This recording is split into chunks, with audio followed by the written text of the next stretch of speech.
বাংলা গানের ভুবনে তিনি এসেছিলেন সুরের পাখি হয়ে। তার সুর করা গানে কণ্ঠ দিয়ে কালজয়ী হয়েছেন অসংখ্য শিল্পী।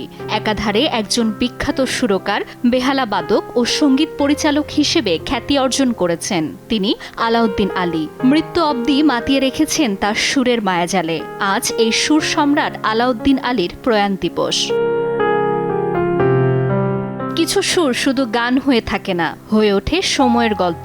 কিছু গান পেরিয়ে যায় প্রজন্মের সীমানা, থেকে যায় মানুষের স্মৃতি আর ভালোবাসায়।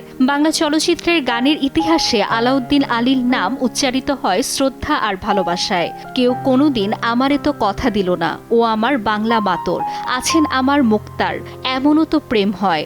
অসংখ্য জনপ্রিয় গানের সুরে শ্রোতাদের হৃদয়ে জায়গা করে নিয়েছেন এই কিংবদন্তি। আজ তাকে হারানো ৬ বছর। তবে সুরের জাদুকর আলাউদ্দিন আলী নেই, আছে তার সৃষ্টি। সূর্যোদয়ে তুমি, সূর্যাস্তেও তুমি। অসাধারণ মেধা আর সাধনায় পরিবারের কাছ থেকে পাওয়া তালিমকে নিজের করে নেন তিনি। কিশোর বয়সেই বেহালা হাতে তুলে নেন। পিতা ওস্তাদ জাভেদ আলী ও ছোট চাচা ওস্তাদ সাদেক আলীর কাছে সঙ্গীতে হাতেখড়ি। আত্মীয় স্বজনও ছিলেন সঙ্গীত পরিবারের। ফলে ছোটবেলা থেকে উচ্চাঙ্গ সঙ্গীতের আবহে বেড়ে ওঠেন আলাউদ্দিন আলী। 60-এর দশকে বেহালা বাদক হিসেবে চলচ্চিত্রে কাজ শুরু। টেলিভিশনের জন্য তার প্রথম সুর করা গান ও আমার বাংলা মাতর কণ্ঠ দিয়েছেন সাবিনা ইয়াসমিন। 1978 সালে আমজাদ হোসেনের গোলাপি এখন ট্রেনে যেন বদলে দিল আলাউদ্দিন আলীর সঙ্গীত জীবনের গল্প। এই ছবির জন্য তার সুর করা আছেন আমার মুক্তার গানটি শ্রোতাদের মাঝে তৈরি করে তুমুল সাড়া।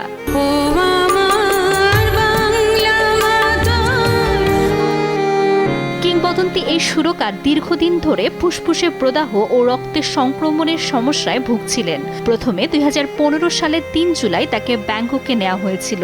সেখানে পরীক্ষার পর জানা যায় তার ফুসফুসে টিউমার হয়েছে। এরপর অন্যান্য শারীরিক সমস্যার পাশাপাশি ক্যান্সারের চিকিৎসাও চলছিল। 2022 সালের 8 আগস্টের ভোরে মহাখালীর একটি হাসপাতালে ভর্তি করানো হয় এই সুস্রষ্টাকে। নেওয়া হয় লাইফ সাপোর্টে, কিন্তু সব চেষ্টা ব্যর্থ করে 9 আগস্ট তিনি মারা যান। সময়ের স্রোতে অনেক কিছু বদলে গেলেও বদলায়নি তার সৃষ্টির আবেদন। শিল্পী নেই, কিন্তু তার সুর আছে, আর সেই সুরেই প্রজন্ম থেকে প্রজন্মে বেঁচে থাকবেন বাংলা গানের এই কালজয়ী সুস্রষ্টা আলাউদ্দিন আলী। ফাতেমাতুজ জোহরা, সময় সংবাদ, ঢাকা।